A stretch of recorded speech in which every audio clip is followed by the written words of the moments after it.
Bon. Chapitre suivant. Les mecs mode d'emploi.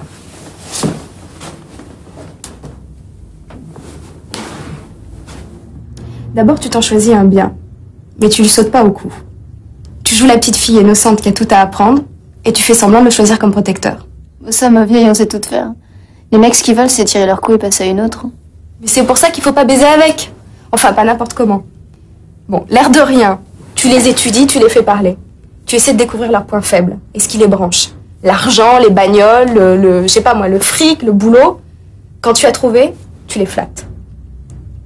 Ensuite, ton mec, une fois bien choisi, tu lui cèdes. Mais jamais après la première sortie. Non, là, il penserait que t'es une fille facile.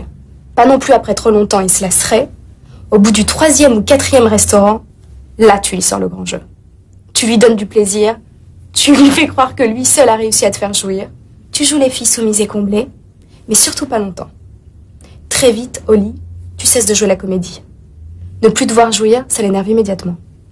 Et là, sans prévenir, tu le laisses tomber et tu le trompes. Ouvertement. Dans des aventures gratuites. Si possible aussi avec une autre femme. Ça l'humilie. Peu à peu, ça le rend fou. Et il te revient en rampant. Et ça marche à tous les coups? À peu près. C'est ça le grand mystère de la nature humaine. S'attache d'abord à ce qui nous résiste, on nous échappe. Qui est-ce qui t'a appris tout ça? La vie, ma mère.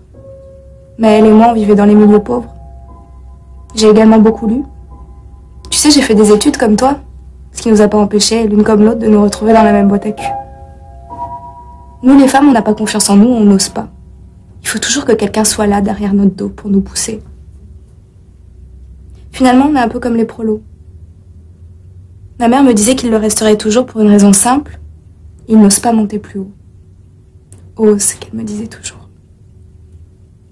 Elle s'y connaissait bien en matière de nature humaine. En attendant, moi, j'ai jamais vraiment joué avec un mec. Je sais, et c'est très bien comme ça. Ouais. Enfin, si on veut. Mais si, tu vas vite comprendre. Comment tu faisais avec le tien? Je faisais semblant. Pourquoi? Parce que j'avais envie de lui faire plaisir. Non. La vérité, c'est que tu culpabilisais en pensant que c'était de ta faute. Tu avais tort. Leçon numéro 3. Les femmes fatales sont en général narcissiques ou lesbiennes, frigides avec les hommes. Elles ne jouissent que si elles en ont envie, c'est-à-dire pas souvent. C'est ça qui fait leur force. Avec les courtisanes célèbres. Attends, tu peux me transformer en pute de luxe? Mais non, je t'explique la vie. Je reprends. Avec les courtisanes célèbres, chaque type espère réussir là où tous les autres ont échoué. Du coup, par orgueil, les mecs sont prêts à payer des fortunes pour parader l'air entendu à côté d'elles.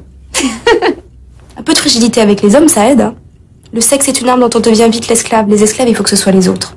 Tu sais maintenant prendre ton plaisir seul. Tu es libre. Tu comprends? Et l'amour dans tout ça? C'est notre ennemi numéro 1. Le vrai risque du métier. À la guerre, en pleine bataille, tu réfléchis, tu meurs. Ici, tu t'attaches, tu tombes amoureuse, t'es cuite. Elle est belle et exaltante, la vie que t'as menée jusqu'à présent. Sois réaliste. Si tu veux te sortir de ta condition, t'as pas le choix. Personne ne t'aidera. Le grand amour, tu te l'offriras après. Maintenant, montre-moi comment tu simules.